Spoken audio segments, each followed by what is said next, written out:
Masa al-khair, hello and welcome to the third edition of FuckUp Nights. A big round of applause for having you all here. Woohoo! And we have an amazing speakers line, and here we go. It's complicated, commitment issues. What's that gonna sound like? So Sami Abou Saab is the CEO at Speed at BDD. By the way, it's the first ecosystem-backed startup accelerator. Their first demo, their first graduation or team just graduated yesterday. They're all over the media right now. Pretty pumped up about that. Awesome startups. You should check out their startups. Sami has over 10 years of experience in tech, both in startups and firms. Before Speed at BDD, he worked with Microsoft and Skype in the US, covering strategy, marketing, and channel modeling. He also worked at Data Consult, where he led a systems department in Lebanon in the Middle East and grew the business eightfold. So it sounds like he knows what he's doing. Let's hear it from Sami Abou Saab.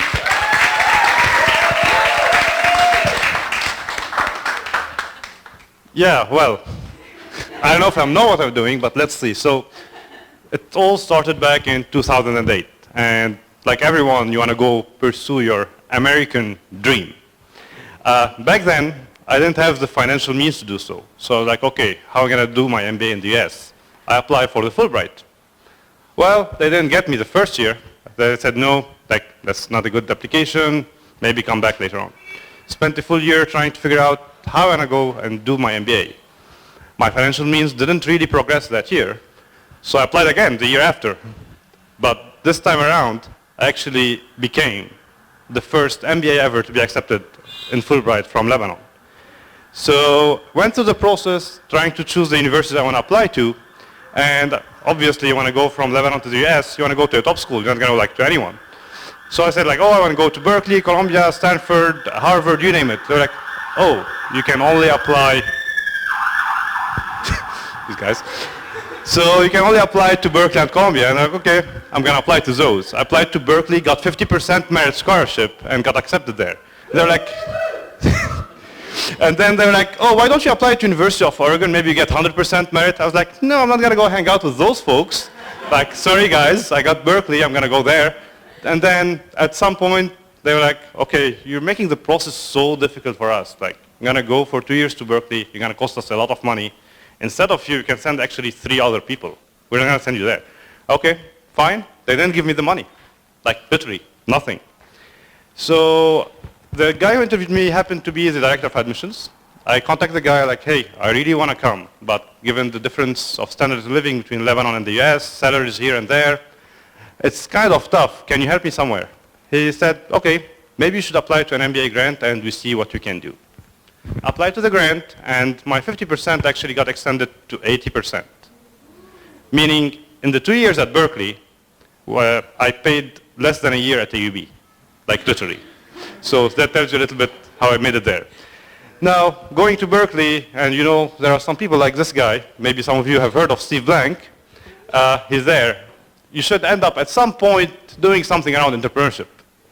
So second year there, I decided to take that class. And we go into the class, we start building our teams. It happens a little bit in a kind of rational way there. It's not like, oh, like, let's bring my team and do it. So they do a matrix, what kind of skills you have, and also what industries you want to focus on. And we formed a team of 4 people, and we started working on actually a very cool idea back then. So that's actually a slide from our pitch deck. This is an actual slide from the pitch deck. And we're disrupting the locking industry. So we're doing something called UniKey, and it's a unique way to actually lock and unlock the doors using your mobile phone kind of technology and NFC. So we worked on that the full semester, full year, and actually finished the project. We did the final pitch, and we were voted the best in the entrepreneurship class in Berkeley. That's like Silicon Valley dream. And the VCs came to us like, hey, you guys should pursue this. You have a big market, big story there. Okay, great. We finished the class. I graduated in May 19, 2012. And then our advisor started talking to us, you guys should go to the VCs. And it was getting that real. Like, big money on the table. You should go meet the VCs and do all you can for you actually to pursue your dream and get that kind of startup up and running. At some point, our advisors come to us like, hey guys, I need to have a meeting with you before actually setting up those important meetings with the VCs. We're like, okay, cool. We go meet the guy. We're a team of 4. Like, how about you guys gonna commit for the next 2 years? Like, are you guys willing to do so? Personally, I was willing. Another teammate was willing. But then some red flags started coming up. Like, one of our teammates actually was having another startup. I couldn't stretch herself into 2 startups. And the 4th one was working for a VC and had a contract to go back there. So she was doing the class just for the experience of what an entrepreneur goes through before she goes back to the VC and gives money to actual entrepreneurs. So with half the team, you probably have less than half the credibility. So we actually dropped it. Left the US, 6 June, came back to spend my vacation before I go back to Skype. And then a couple of weeks in Lebanon, I received this email from a friend of mine that a company with the same name as ours raised $1.1 million. Yes, it was that bad. Still, the entrepreneurship flame and startup thing in me didn't die. It's here. And I was looking for the right match. Spent 3 years at Skype still looking for the right match. And guess what? What was the match? Exactly, here you go. So back in June, came back to Lebanon and started working with Speed. But what was the lesson learned and what do we focus on there? Like, if you see in our application and everything we do, we always ask about the team and the team commitment. This is number 1. Don't mess up with the team commitment or the team. Like, this is something you have to have for your startup to work. And that's actually was the missing ingredient for us not to do it. So with that, there is actually a loop that happened in my life. So I went to Silicon Valley, did Skype, and then came back. And this is actually an article that came out today. This is fresh out of the news. So yesterday in our demo day, we actually announced also that we're sending 2 startups back where? To Silicon Valley. American dream again, right?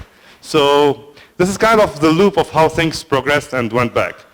And in life in general, like, I've come to notice something that happens with time. Like, always things move around and come around, and you're not always sure why they're happening. So they say everything happens for a reason. It's always maybe sometimes nice to know what's the reason. The problem is that you don't always know right away what's the reason. Sometimes you fuck up something and you don't know what happened. It just happened and you know why. You try to think it very thoroughly, you don't discover the reason. But when you give it some time and think about it and like give time its own pace, at some point things come together and you actually end up at the right place, at the right moment, at the best scenario. And this is kind of, I think, of what I've been learning through everything I've been through. Like, I've obviously done a lot of fuck-ups. I've been through many things. And it's always that the right things happen at the right moment for the right reason. Don't try to push things and try to know the reason right away. You're never going to know it on time. It's going to take some time for it to show up. So that's a little bit kind of my story. And that was my fuck-up.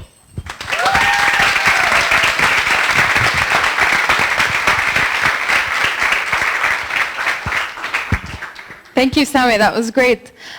We open the platform now for some Q&A. If anyone has any questions for Sami.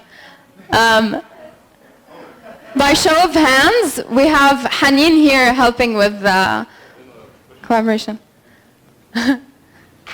Any questions?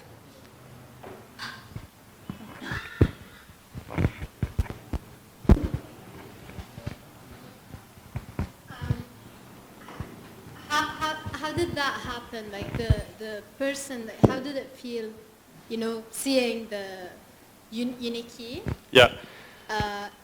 So, wow. Yeah, I didn't maybe have the time to go through that. We had to do 40 seconds per slide. Exactly. So that happened. So when I received that email, it's like the shock of your life. Like, you were there, you had all the traction, all the VCs were listening to you and like, please come to us to give you the money, and you just had to drop it because the team wasn't committing. And when you receive it, it was a big shock, like, shit, I could have got that money myself and went for the startup. We had a good team, we had really great advisors, people who were ready to develop the product. When it happened, like, it was sad, like, you just feel really bad about it, but at the same time, you have to absorb it and see, like, a little bit, maybe, the bigger picture. So, we're 2 internationals left on the team. If we even want to go pursue it as 2 people out of 4, we'd need to have some American co-founder to support us and move forward. So, it was almost impossible for us to pursue that thing in any possible way. You absorb it, you say, okay, this didn't happen now, maybe it's for a good reason. You know that 1 out of 1,000 startups maybe makes it big. So you try to look at that side of the business. Like maybe I was going to be one of the 999. So you try to look at the positive side. I didn't go that route. It didn't happen right now. Maybe some point later in my life. And you move on. And then after 3 years, you find out yourself back in the startup ecosystem. That's kind of what happened. So no regrets? No regrets. Any other questions?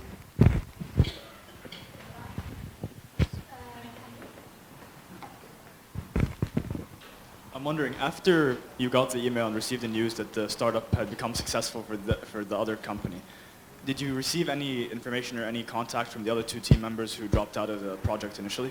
Who got what? Who dropped out of the project initially? I actually did send it to them. That's what happened. I'm like, guys, just FYI.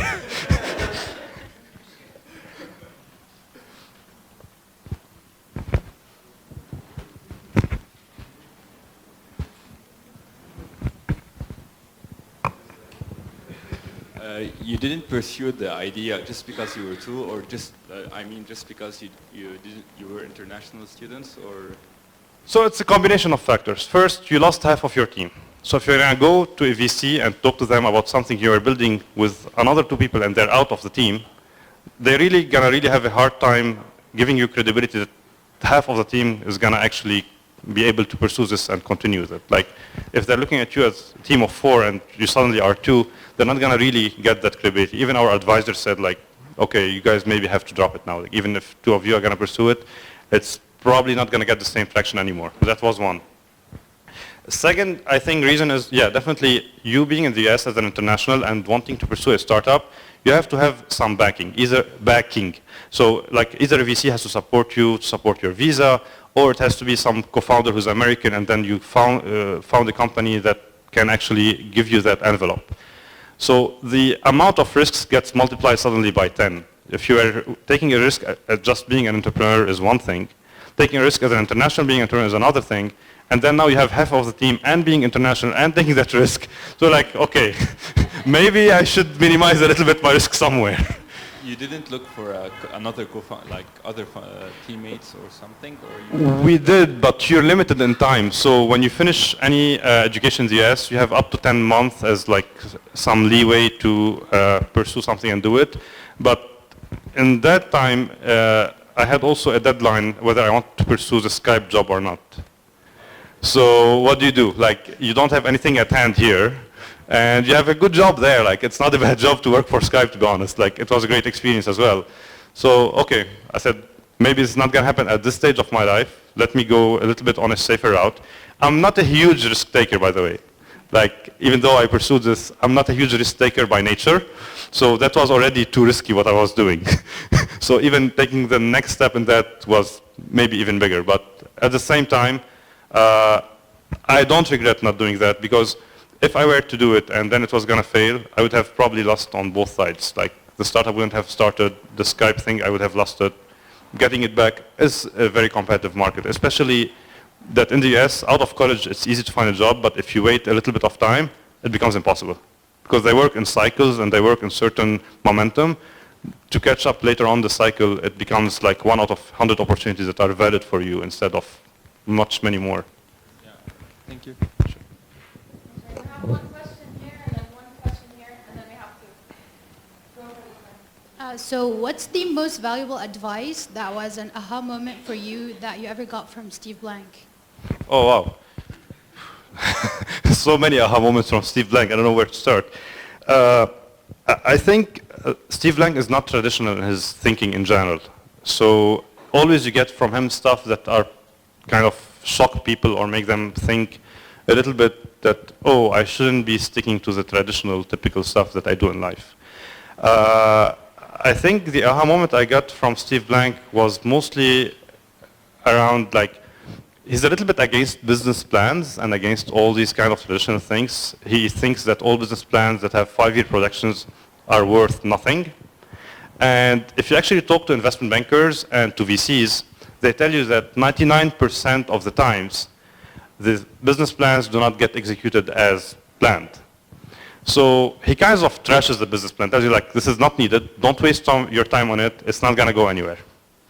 I think that's something I kind of started to adopt in my mindset, even though I cannot fully push it on startups. The reason being that investors in the traditional market still look for those.